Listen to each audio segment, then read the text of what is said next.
여러분 안녕하십니까? 물개소리 연구소 김도균입니다. 오늘 이제 이준석의 가처분 신청에 대해서 법원이 일부 인용, 실제로는 전부 인용이나 마찬가지인 그러한 결정에 대해서 결정이 나와서 온 정계가 발칵 뒤집혔습니다. 국힘당도 이제 멘붕 상태에 빠졌다, 이렇게 보도가 나오고 있습니다. 오늘 결정을 보면은 우리가 사실 이러한 결정이 있기 전에는 이번에 법원에서 가처분이 기각 내지 각하 이렇게 타당하지 않다든가 요건이 안 맞는다든가 이런 식으로 해서 기각 내지 각하가 될 것이라고 예측하는 그러한 보수 유튜버들이 많았고, 국힘당에서도 그렇게 예상을 해왔었습니다. 희망 섞인 예상이긴 하지만 또 그럴듯한 논거가 있었죠. 절차적인 문제에서 별 문제가 없다. 그리고 절차적인 문제가 혹 있더라도 그러한 하자 부분은 그 후속 조치에 의해서 치유 문제가 없는 것으로 되었다. 이렇게 해서 이준석이 패소되는 것으로 신청이 기각되는 것으로 예측하는 그러한 유튜브나 그 사람들이 많았습니다. 하지만 그 법원의 판결이라든가 결정이라는 것은 사실은 예측하기 어렵다, 이런 점이 있는데 그러한 점이 이번에 발현이 된 것으로 생각합니다. 법원의 어떤 계속되는 사건은 누가 봐도 국민들이 누가 봐도 의견이 일치할 수 있는 그러한 사건들이 있고, 좀 애매한 그러한 사건들이 있습니다. 이 사건도 보기 나름인 그러한 측면도 꽤 있지요. 사실은 억지로 상황을 만들어 간다, 이렇게 억지로 비상 상황을 만들어 간다, 이렇게 돼서 본다면은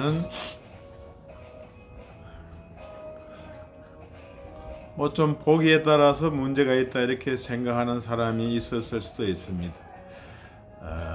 그래서 이러한 경우에 어떤 한쪽으로 너무 확신을 가지는 건 좋지 못하다. 법원의 결정에 대해서 너무 한쪽으로 예상해서 예측해서 행동하는 것은 큰 낭패를 가지고 올 수 있다. 그 판사의 성향에 따라서 같은 사안도 명백하지 않으면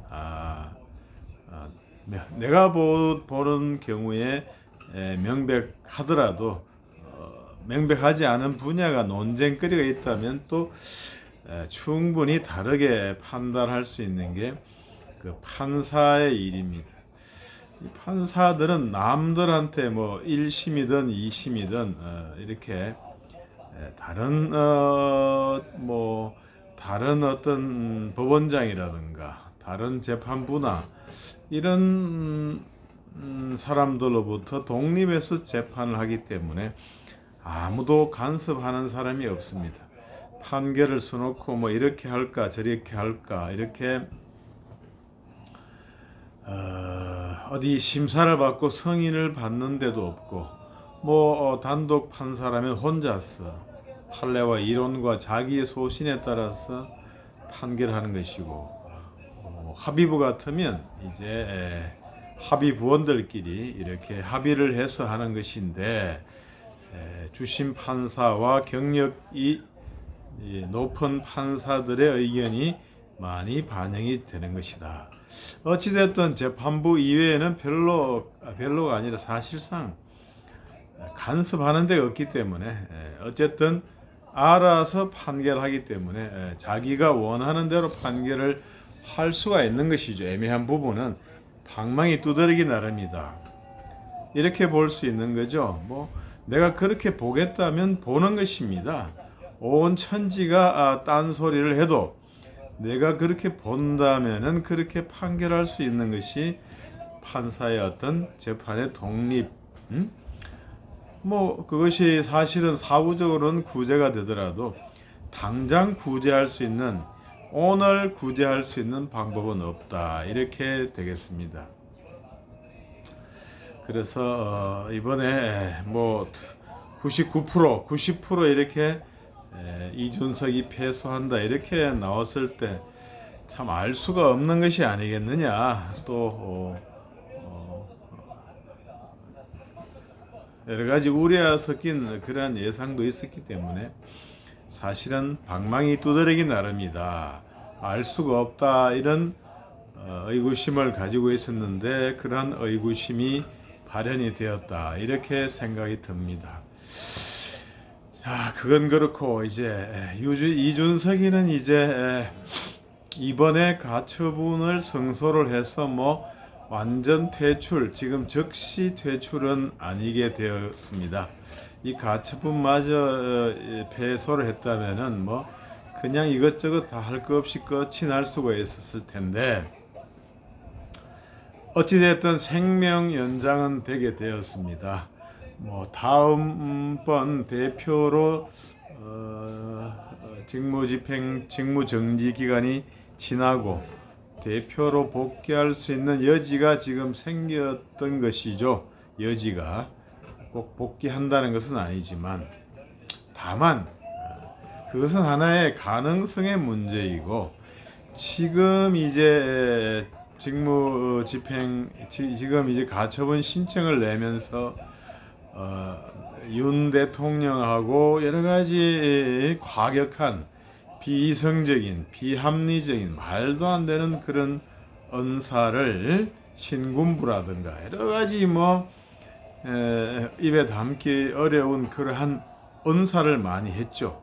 이러한 것들은 본인에 대한 어떤 신뢰도와 믿음, 그리고 인간의 그릇에 대한 평가를 떨어뜨리는 것입니다. 정치적 포용성과 그릇, 역량에 대한 평가를 현저하게 저하시키는 것이기 때문에 이미 루비콘 강을 건넜다. 법률상으로 돌아올 여지가 생겼지만 정치는 법률이 아니잖아요. 지지세가 있어야 돌아오는 것이죠.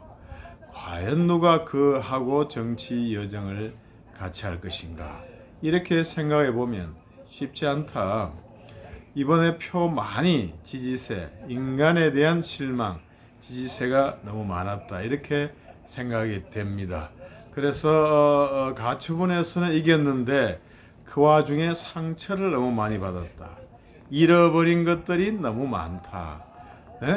정치적 자산을 많이 잃어버렸다, 이런 생각이 듭니다. 그래서 형식적으로 이겼는데 남는 게 뭐 있겠느냐, 이런 것이죠. 그렇다는 것입니다. 그리고 이제 가처분 결정에 대해서 한번 분석을 해보겠습니다.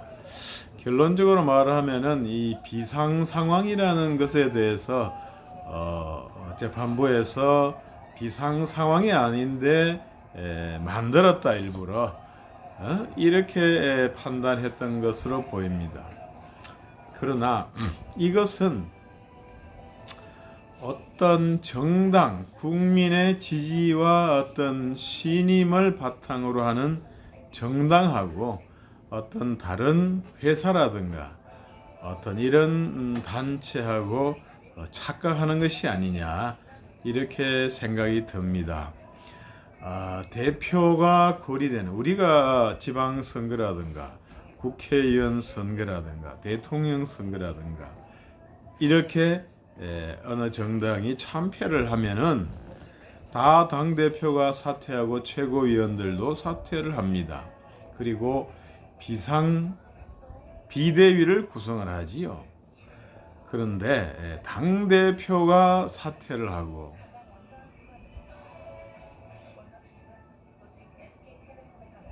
그리고 뭐 최고위원들도 사퇴를 하고 이렇게 되면은 사실은 당 대표를 새로 뽑으면 되지요. 그런데 새로 뽑고 이렇게 하지를 않습니다. 대부분이 아니라 사실상 뭐 비상대책위원회를 구성을 하는 거지요. 정당에 있어서의 비상 상황이라는 것은 과연 뭐겠습니까?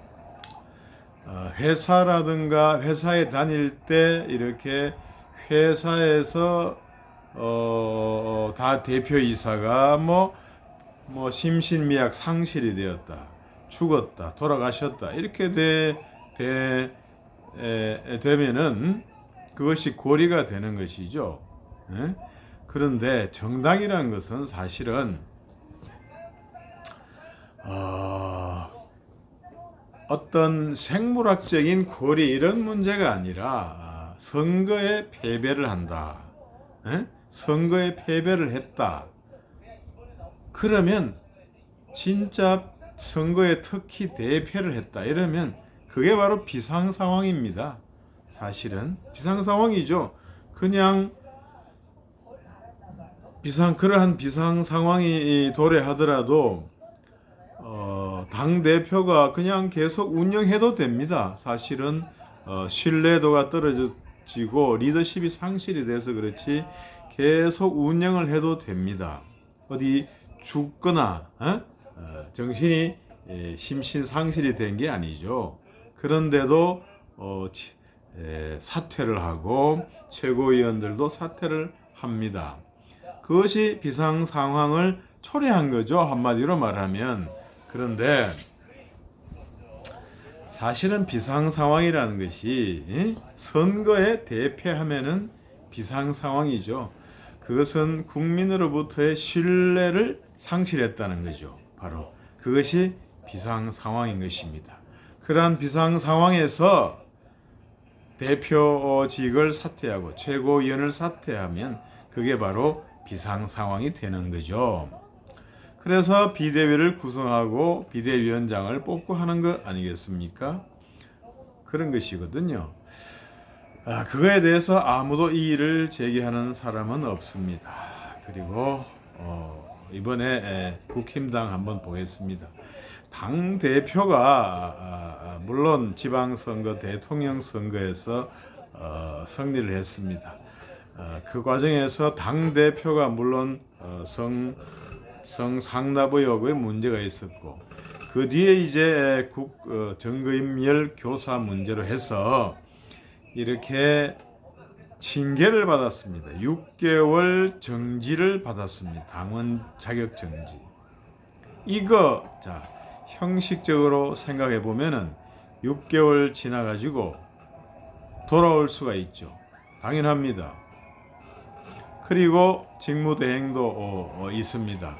그러면 당연히 돌아올 수가 있죠. 그렇다면 그것이 비상 상황이 아니냐? 그렇게 아니냐? 그렇게 법원에서는 판단했던 것 같습니다. 6개월 지나면 돌아올 수 있고 그리고 권한대행도 있고 그게 무슨 비상 상황이냐? 이렇게 생각하는 것입니다. 이것은 하나의 형식적이고 도식적이고 그리고 일반 회사에서나 하는 정당이란 단체가 아닌 일반 회사 이런 데에 대해서 적용될 수 있는 그러한 논리입니다. 선거에 대표를 하더라도 당 대표가 그대로 유지를 할 수가 있습니다. 어디 직무를 못 보는 게 아니에요. 그냥 대표했기 때문에 국민의 신뢰를 상실했기 때문에 사퇴하고 최고위원도 사퇴해서 비상 상황이 되는 것입니다. 비대위를 구성하고요. 그리고 그에 필적할 만한 것이 당대표의 증거인멸교사, 유죄, 증거인멸교사로 인한 징계 상황이죠. 6개월 동안 당대표가 성상납 문제, 그건 아니지만 증거인멸교사 부분으로 해서 6개월 동안 당을 이끌지 못한다. 이렇게 한번 생각해 보십시오. 그러면 국민들이 어떻게 생각하겠습니까? 국민들이 생각할 때는 늘 저 당은 당 대표가 정거인멸 교사 문제로 해서 윤리위 징계를 받았어. 6개월 동안 못 나오는구나. 그럼 6개월이 지나면 어때요? 정거인멸 교사로 징계를 받은 당 대표네. 이것은 결국 당의 신뢰도를 극히 떨어뜨리는 그러한 상황입니다. 그러한 상황이 도래했습니다. 그러한 상황이거든요. 거기에다가 최고위원들이 사퇴함으로써 이미 비상 상황이 도래한 것입니다. 그것은 사퇴를 안 했다는 거지. 예? 그 사퇴 안 한 그 당대표는 자기의 잘못에 대해서 인정을 안 하고 반성도 안 하지 않습니까? 그렇기 때문에 사퇴를 안 한 것입니다. 안 합니다. 하지만 사퇴를 안 하더라도 징계 처분에 대해서 다투지 않았기 때문에 결국에는 그 부분은 수용한 거나 마찬가지죠. 그래서 그 부분은 정거인멸 교사로 인한 징계 부분은 그냥 굳어지게 된 것이죠. 그러면 그 부분에 대해서 이제 전체 국민의 신뢰를 상실하게 되는 그러한 처지의 객관적인 상황에 처했습니다. 그리고 당 대표, 당 최고위원들이 사퇴를 했으면 이제 비대위의 요건이 갖추어졌다고 볼 수가 있는 것입니다. 그것은 당 대표가 고리된 상황이나 당 대표가 선거에 대패를 하고 고리되는 상황이나 필적하는 상황이다. 이렇게 볼 수가 있습니다. 그렇기 때문에 법원의 판단은 그러한 점에서 문제가 있다. 너무 이게 정당, 국민의 신뢰를 먹고 사는 그러한 정당에 대해서 일반 회사나 다른 결사체처럼 그렇게 같이 동일한 선상에서 평가한 잘못이 있다. 이렇게 생각이 됩니다. 신뢰의 상실을 계속적으로 가져오는 대표의 어떤 정지, 대표의 6개월 고리, 그리고 그 이후에도 계속될 수밖에 없는 신뢰의 지속적인 상실, 그 부분은 분명히 비상 상황의 조건을 갖추고 있다. 게다가 최고위원의 사퇴는 조건을 충분히 갖췄다고 보는 게 타당하다는 것입니다. 그래서 그 부분에 법원의 판단은 잘못되었고 아쉬움이 있다 하는 것이 바로 저의 견해입니다. 그리고 또 한 가지 지적할 것은 이러한 비상 상황이냐 아니냐 하는 것은 이런 정당의 신뢰를 먹고 사는 정당의 자율적인 결론에 맡겨야지, 다수의 결론에 맡겨야지, 그것을 법원에서 비상 상황이다 아니다 이렇게 정하는 것은 헌법 정신에 맞지 않다. 이런 것입니다. 정당의 자율성, 일반 결사체하고는 다르잖아요. 그런 건데 거기서 그렇게 무슨 비상 상황이냐, 비상 상황인지 여부는 본인들이 정당에서 자치적으로 결정해 주는 것이 맞지, 법원에서 그렇게 깊이 개입하는 것은 타당하지 못하다. 이렇게 말씀을 드리겠습니다. 결국에는 일시적으로 이준석이 무엇은 소송에서 이겨서 득세를 한다고 폼을 잴지 모르겠지만 상처뿐인 영광이다. 대통령하고 싸우는 과정에서 많은 신뢰를 잃었고 국민 일반의 신뢰를 잃었다. 이것입니다. 그래서 앞으로 새로운 당이 창당이 될지 안 될지 모르지만 남는 게 뭐겠습니까? 정치인은 신뢰도와 명예가 있어야 되는데 그 부분이 상실된 거 아니냐. 이렇게 되고 국힘당에서도 새로운 어떤 조치, 비대위원장, 새로운 선출이라든가 절차를 갖추어서 이제 해결하는 길을 모색해야 되겠습니다. 이 정치를 회사 출근하듯이, 회사 다니듯이 생계형으로 해서는 안 됩니다. 정치는 국민의 신뢰를 먹고 사는 봉사활동이지 내가 거기서 회사 다니듯이 해고 무효 투쟁을 해서는 안 됩니다. 이렇게 보는 것이 저의 견해죠. 그래서 다소 부족하더라도 어떤 잘못된 부분이 드러나면 사죄하고 일단 몸을 낮추는 것이 타당하다. 이런 말씀을 드리고 그것이 아쉬운 부분이고 그것을 잘못해서 이제 다음을 이준석 전 대표도 다음을 기약하기 어려운 것이 아니겠느냐 이런 말씀을 드립니다. 이상 물개소리 연구소 김도균이었습니다. 여러분 구독, 좋아요 부탁드립니다. 감사합니다.